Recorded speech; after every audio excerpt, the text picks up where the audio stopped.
Hi dear students, in this section we will discuss about the uniform circular motion. Actually, when an object follows a circular path with a constant speed, such a motion is known as the uniform circular motion. Here the magnitude of that speed will be, or the velocity will be same or a constant, but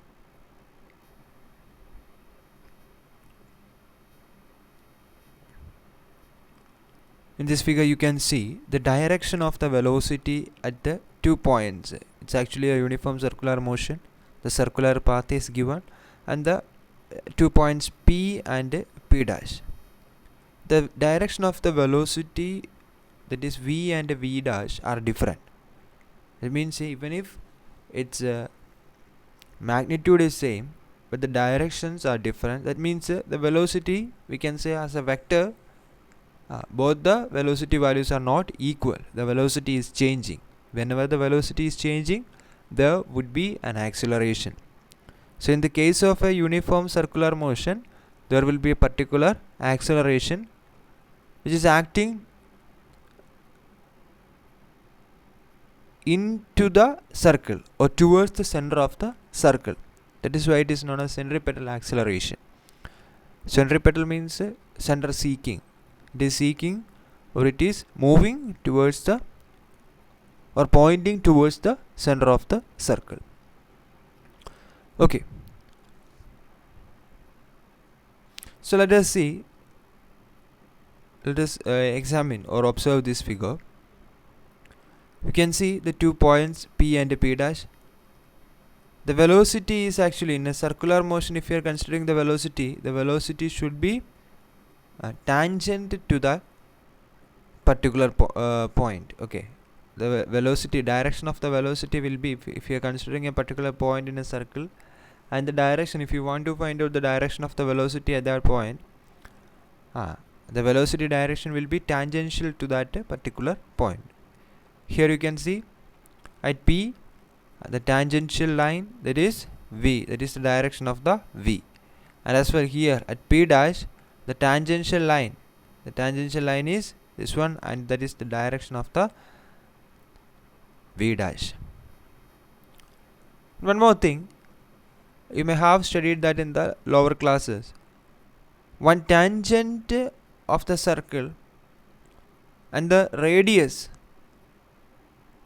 which is joining at the tangent, okay, at the point, if a particular point, if you are considering the tangent on that point and the radius which is joining at that point, okay, both will be making a 90 degree, a normal angle. Okay, the angle between the tangent and the radius of the circle always will be 90 degree.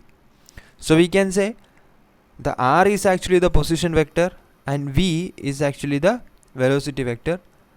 R is the radius and v is the tangent line. So the angle between the position vector of the point P here, that is r. So here the r, that is the position vector of P, and the velocity vector v at that point P are perpendicular to each other. The same will be here in this case of v dash and r dash. Both are perpendicular to each other. So we can say the v dash and v both are making the same angle as r and r dash. Whatever the angle is there in between r and r dash, that will be the same angle between the v and v dash, because r is perpendicular to v dash, r is perpendicular v and r dash is perpendicular to v dash. Hence the angle between v and v dash will be the same as that of the angle between the r and r dash. Okay, so we have drawn or replaced the velocity vectors, and we have taken or considered the resultant vector using the parallelogram law of vector addition, or we can say the triangular law of vector addition. So we obtained the delta v, that is the resultant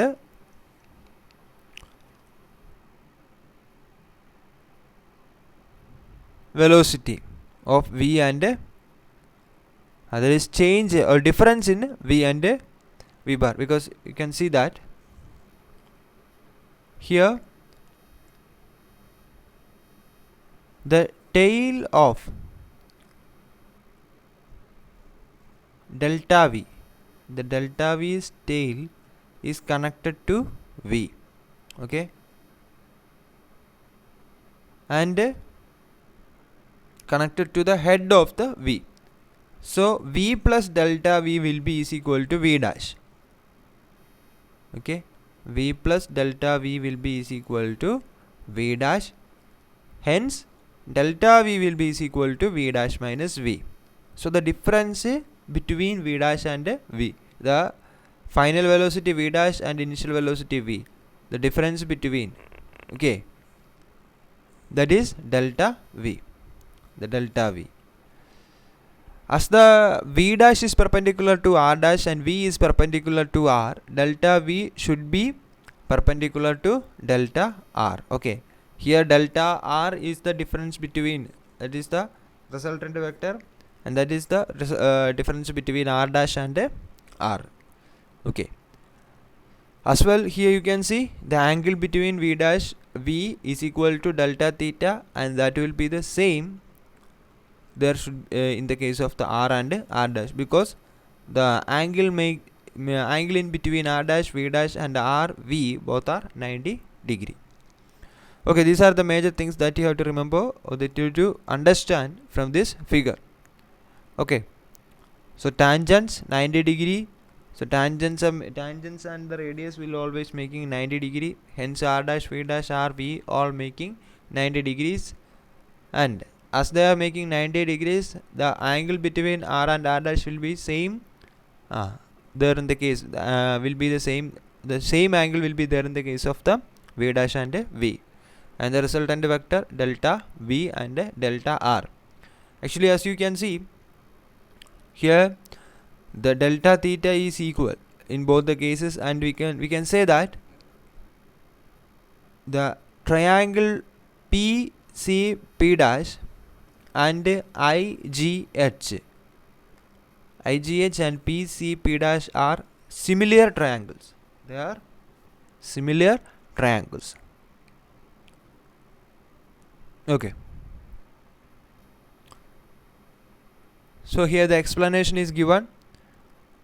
Actually, we have already explained it. You just go through that one. I will send you the PPT. Now, as I have told you, the triangle CPP dash and GHI are similar, so we can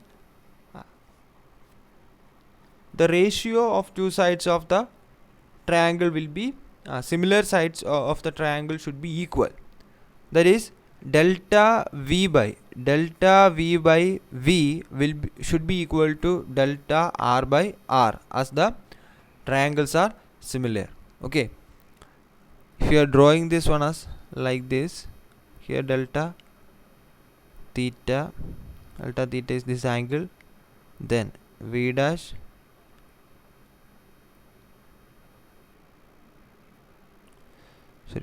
here it is V dash and delta V. So here the delta V by V should be similar to delta R by R, should be equal, because the triangles are similar. Okay.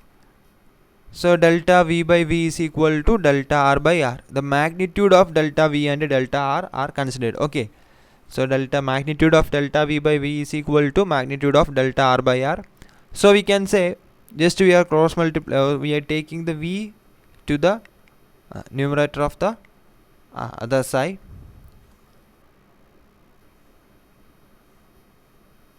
Numerator. Okay. So delta V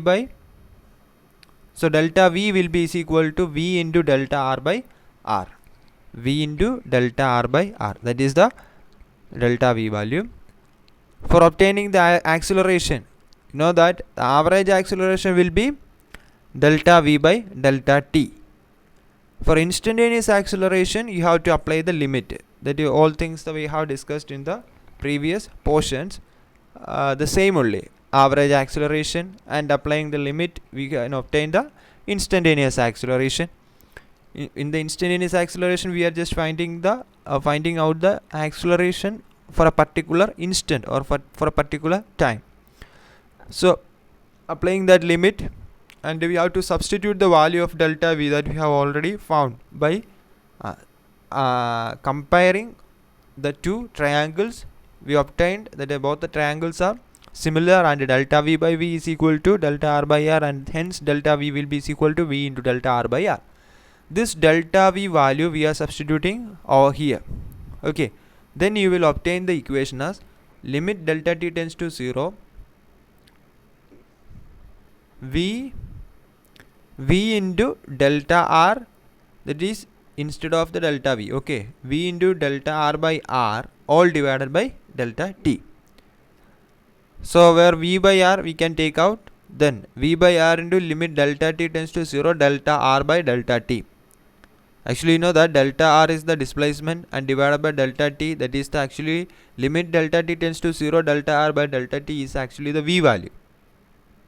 Okay, the velocity, that is the instantaneous velocity. So we can say the delta r is equal to v into delta t, hence delta r by delta t is equal to v. Hence this equation, the instantaneous acceleration a will be equal to v by r into v, isn't it? Because limit delta t tends to 0, this one delta r by delta t is actually v, so v by r into v, hence you will obtain the acceleration AC is given, that is the centripetal acceleration. The acceleration will be acting towards the center, that will be equal to v square by r. The acceleration of the object moving with the speed v in a circle of radius r has a magnitude v square by r and is always directed towards the center. That's why this acceleration is known as the centripetal acceleration, center seeking or moving towards or pointing towards the center. Okay. Here v and r, you know that v value is a constant value and r is also, the radius value will be also constant. So the magnitude of this acceleration will also be constant, but you know that always the direction of the acceleration will change from point to point. It will change. Actually, suppose if we are considering a circle, the centripetal acceleration is always pointing towards the center. Actually, this is the direction at this point, and another point if you are considering, the direction will change, and if you are considering an opposite point, the acceleration direction will be exactly the direction of the acceleration will be exactly opposite to the first point that we have considered. So the direction is changing, so we can say this is not a constant vector. The magnitude, even if the magnitude is constant but the direction is changing continuously, hence the centripetal acceleration vector is not a constant. Okay, now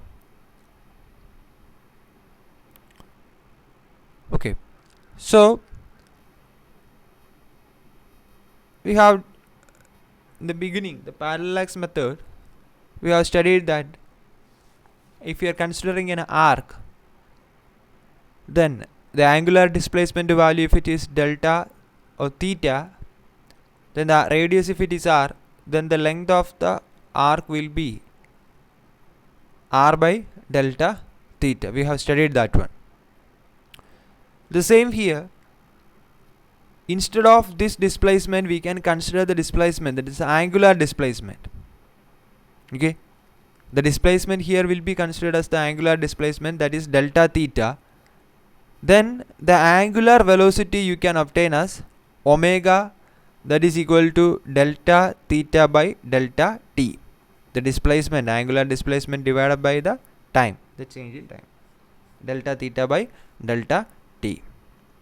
That is actually the omega, which is equal to delta theta by delta t, where this omega is actually the angular velocity and delta theta is actually the angular displacement. So the angular displacement divided by the time interval, that will be equal to the angular velocity, and the symbol is actually omega. Okay, just see this one and write like this. Okay, this is omega. So omega, that is a Greek letter, and which is representing the angular velocity. Now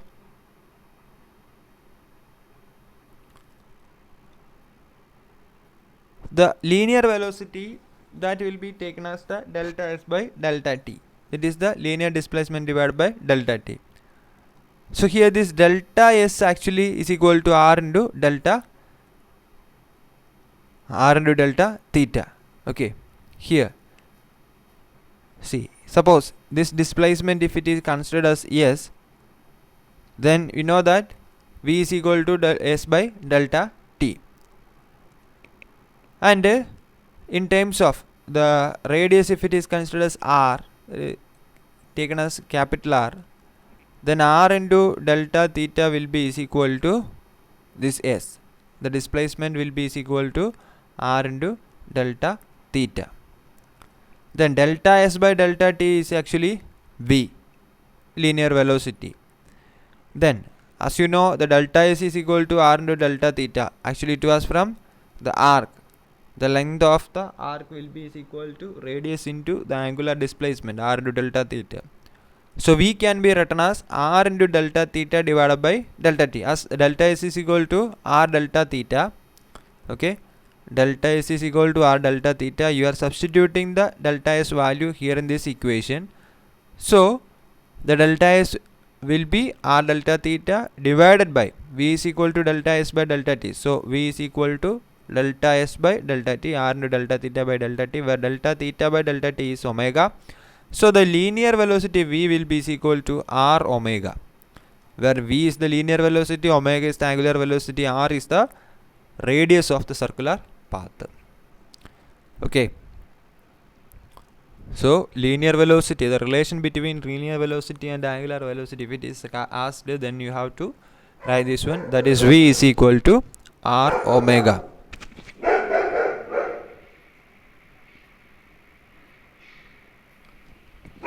Now the acceleration, centripetal acceleration, we have already derived that one as v square by r. So now we have seen that v is equal to r omega. So substituting that value, v square is equal to omega square into r square, as v is equal to r omega divided by r, that will be is equal to omega square r, where this one is the centripetal acceleration value. AC is equal to v square by r. In terms of angular acceleration, angular velocity, it will be is equal to omega square into r. The centripetal acceleration is equal to omega square into r. Okay, now the time taken by the object to make one revolution is known as its time period. Suppose if you are considering a circular path, a complete revolution from A to A, the time period, if it is taken as, that is the t, the total time for one complete revolution. The time taken for the complete revolution is known as the time period. And the number of revolutions made in 1 second, it is known as the frequency mu. Okay, that is not v, that's actually mu. The all terms are mu only. It will be written as like this. Okay,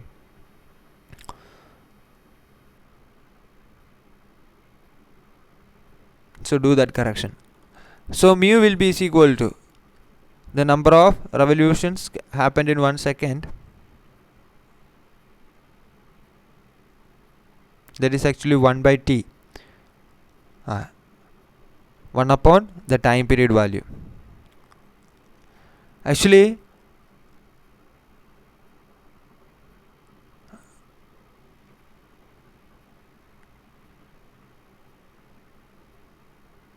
the distance moved by object in one time period is actually the 2 pi r, that is the circumference of the circle. Therefore v can be written as 2 pi r divided by t, isn't it? T is the time required to complete one revolution, and the displacement is actually 2 pi r. Okay, So hence displacement 2 pi r. So then the velocity can be written as 2 pi r divided by t, where 2 pi r is the displacement. This is the displacement. T is actually the time required for completing one revolution. So capital T, time period. So displacement divided by time period, that is the velocity. That here it is 2 pi r by t. 1 by t is actually the nu, okay, the mu value. Hence the velocity v is equal to 2 pi r into mu. We know that v is equal to r omega. Hence if we are comparing both this equation, the first one, this one, and this one, then you can see that the 2 pi nu is equal to omega. Omega is equal to 2 pi nu, and the v is equal to 2 pi r into nu. Okay, these are different equations. 2 pi nu and v is equal to 2 pi r into mu.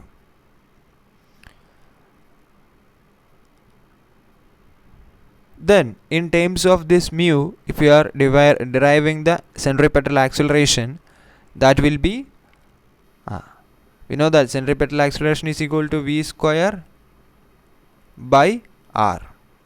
Here it will be instead of v you have to take 2 pi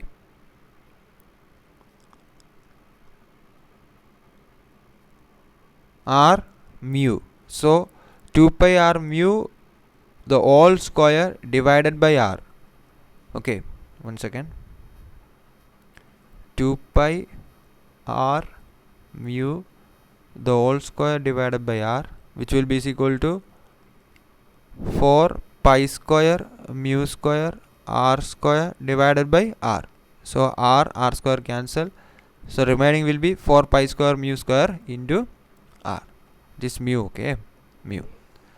Okay, these are the major derivations and equations regarding the uniform circular motion.